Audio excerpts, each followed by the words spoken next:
Today we're going to talk about Fenerbahçe. This club, along with their most hated rival Galatasaray, are the two biggest clubs in Turkish football. They're both based in Istanbul, with Fenerbahçe based on the Asian side of the Bosphorus Strait. This club was founded in 1907, befitting of one of the biggest clubs to be one of the oldest clubs in the country. You'll hear a couple nicknames for them. The Yellow Canaries, obviously based off the yellow of their kit. Second, Efsane, which in Turkish means the legend. And Fener, and while you think that might just be a shortening of their name, and it kind of is, it's a full word in Turkish meaning either the lantern or the torch, here essentially meaning the beacon of light, which tells you a lot about how the Asian side of Istanbul really cares for this club. There's a lot going on in the badge for this club. They have 5 different colors in there that they connotate different things for. Yellow being the envy that other teams have for their club, red to represent the Turkish flag, as well as blue or navy for nobility. The club's name overall, Fenerbahçe, means lighthouse in the garden, and the green that you see here, this kind of leaf in the middle, kind of goes along with that garden mentality. I got 2 kits from Fenerbahçe in my collection. The one above here celebrates 2003-2004 when they won the title in the country, with a little crest above the badge that looks pretty sweet. This one right here has Mesut Ozil's number on the back of it when he came to the club after his time at Arsenal. 67 seems like an odd number for a famed player. He took 67 because it's the postal code of his ancestral family's city in Turkey. As far as silverware, they've won 19 Super League titles in the country, second only to Galatasaray, with their latest coming in 2014. They've also won the Turkish Cup 7 different times and are the current holders, having defeated Istanbul Başakşehir in the final in 2023. They've also won a European title, that being the 1967 Balkans Cup. That's an older competition which has gone out of form. It retired in 1994. It was specifically just for the Balkans region in Europe, which would include clubs from Albania, Bulgaria, Romania, Turkey, Yugoslavia, as well as Greece.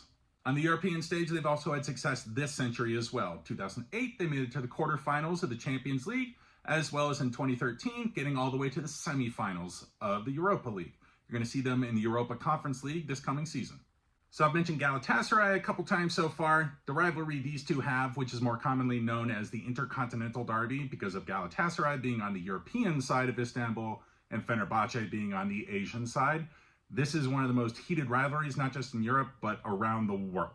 This is a really good one to watch every single time it's on the TV. Find a way to turn it on. The very first time I saw a rendition of it, Galatasaray supporters were ripping seats out of the stadium and throwing them onto the pitch, along with other things, because Fenerbahçe had scored a late winning goal. Crazy.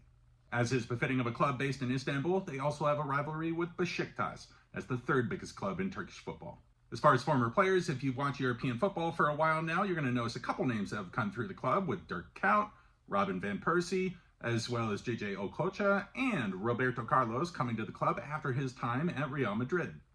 One of their most beloved foreign players that ever graced the club's colors would be the Brazilian simply named Alex, who came to the club, played for 8 seasons, and even became their captain.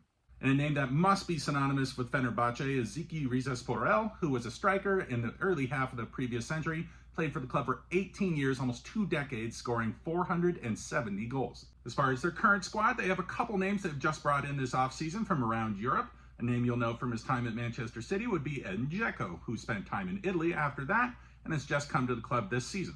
The Bosnian Diamond is already off and running at the club. A few seasons ago, they brought in İrfan Can Kahveci from Istanbul Başakşehir. He's a pretty good midfielder. He's a bit understated and undervalued in the Turkish national team, but I think he does a very good job holding down things in the midfield for Fenerbahçe.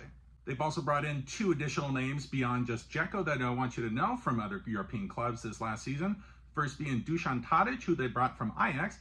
He's a real steal for them, seeing as he's one of the best assisting and creative players in the European game, as well as Ryan Kent, who they've drawn in from Scotland. So that's your rundown on Fenerbahçe from Turkey. They're overdue for a title, having not won one in 9 years now. I think they can take their 20th and 4th star above their badge. They're a little step ahead of Galatasaray based off of what they've done in the market this offseason.